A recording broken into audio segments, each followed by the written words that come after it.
Ito nga pala ako guys. Araw muna ako ngayon para kumita ng pera. Kumuha ngayon ako sa wali. Nagpagawa nga pala ng sawali yung aking kapitbahay dito. Kita to.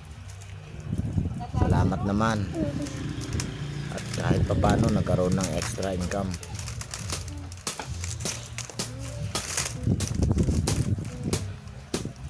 Nga lang napakasad na ng aking balakang.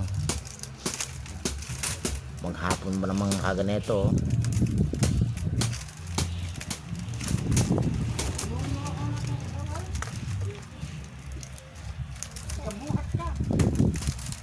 Thank you nga pala sa aking kapitbahay.